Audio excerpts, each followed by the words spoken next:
Thank you for being here.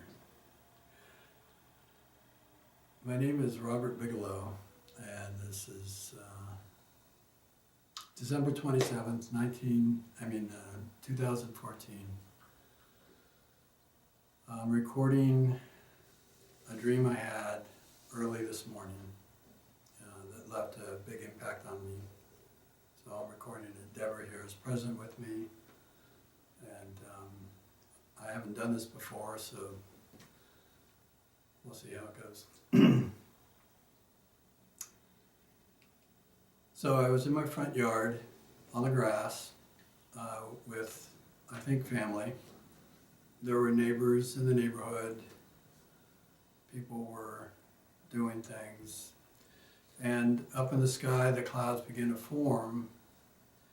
And they began to form into what looked like a skeleton key.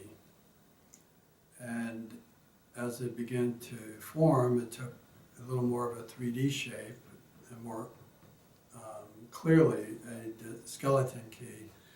The skeleton key turned golden and took on a three-dimensional shape and then began to have sparklers. The sparkler effect began popping up all around the key.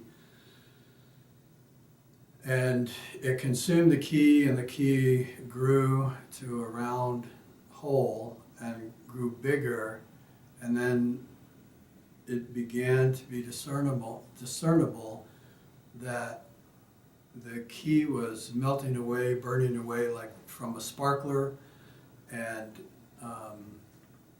was opening a portal to something behind it. It began to open and open, very large.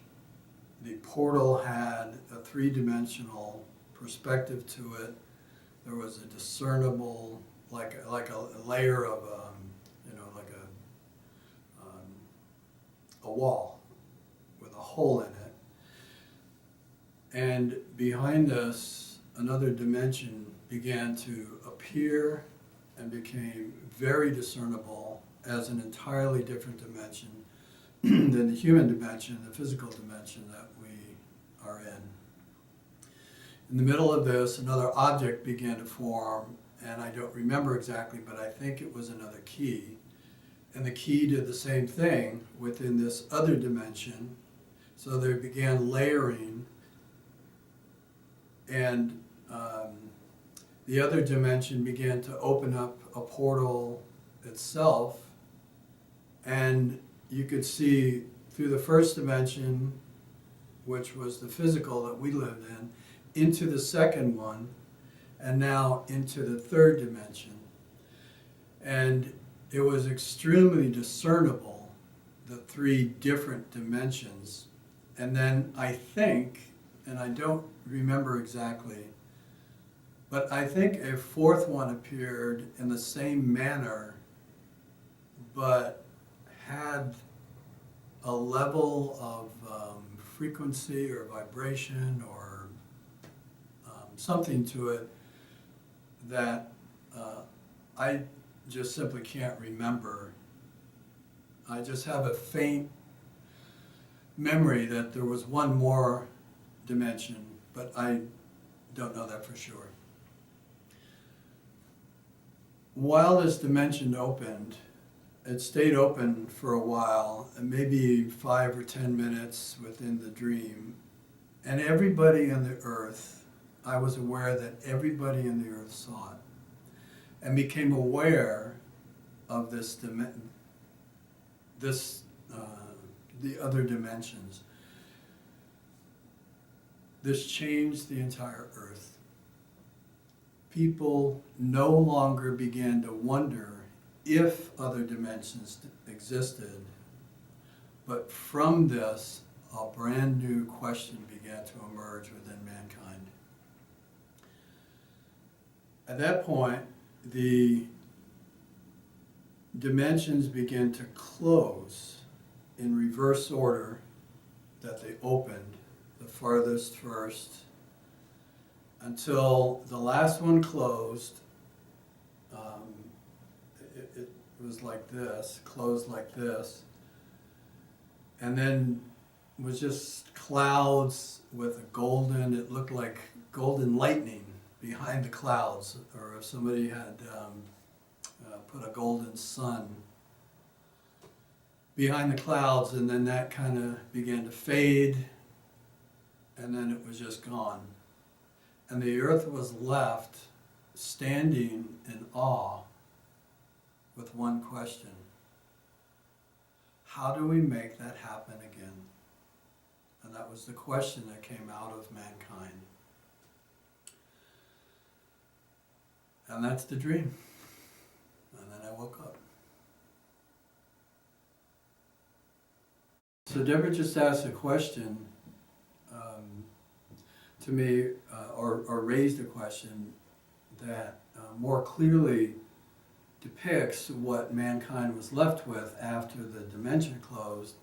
And that was a series of questions that, before the dimension opened, the questions of mankind basically were: does another dimension exist? Does the dimension of God exist? Does heaven exist? Do these things exist?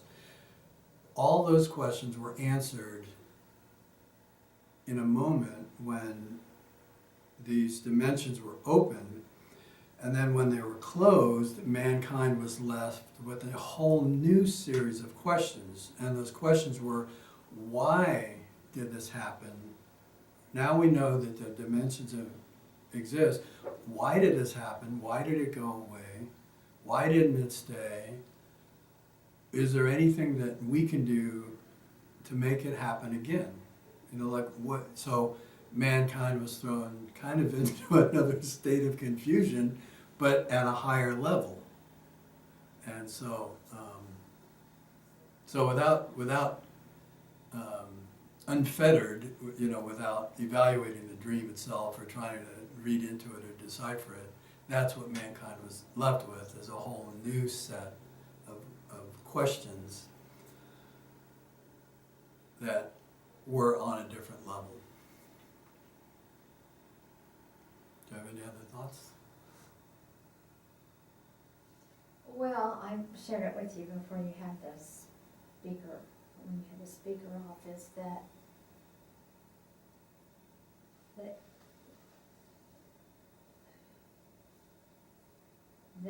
certain faiths have been started by thinking that if you repeat certain events, that you can, from a human perspective, initiate a divine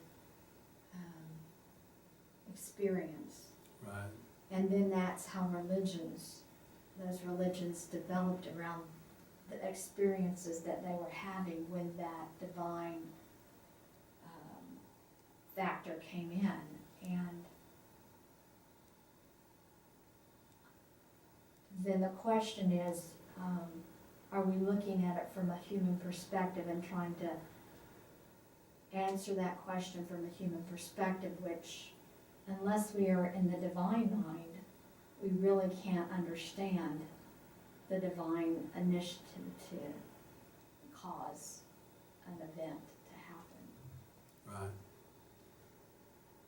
Well, without trying to interject my own discernments, the dream had a flavor of that no man nor collective man opened the dimensions, that the dimensions were opened from the other side. The questions man has was simply man's response. But I had the distinct feeling that it reminded me of the movie Contact with Jodie Foster, when she finally went to a distant planet and she met an alien who presented himself as her father. She asked the question, why wasn't this done before? Why this? Why that? How can we do it again? And he said, because this is how it's been done for millions of years, one step at a time, or baby steps, or whatever he said. He said there's small steps.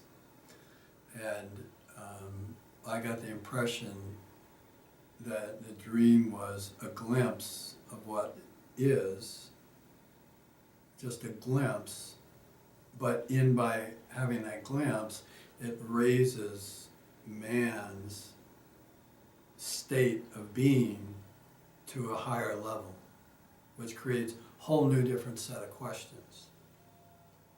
So man went from does something exist to how do we make it happen again, which is a huge difference.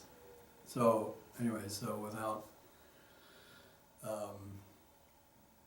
interjecting my own filter into it, that's just the way the dream was portrayed, and it included all the earth, which raised another question. Yeah, how did China see it if it was up in my sky? Can they see it at the same time? And the answer to that is from previous experiences I've had, is that it wasn't actually up in the sky itself. It was in that, it may have been in that general direction, but it was seen in the mind's eye through a different set of abilities that man has to see into the dimension. So that's how the whole earth could see it, is because it wasn't a physical appearing, it was a dimensional appearing. And it appeared to each one of us in that other facility we have inside us to see. So it was a divine revelation for divine reasons that we can't know without a divine mind. Yes, she said, just in case if the audio didn't carry, she said, so it was a divine revelation for divine purposes, which man on the earth really doesn't have the ability to fully discern. And there was no explanation of any of it. It's just something that happened, stayed in the sky for 5 or 10 minutes, and then went away. I guess it would be like if an alien ship showed up, hovered over Tulsa for 10 minutes, all of Tulsa saw it, and then left. There's no more doubt of the existence, but now it raises a whole new set of questions. One being, why did it even happen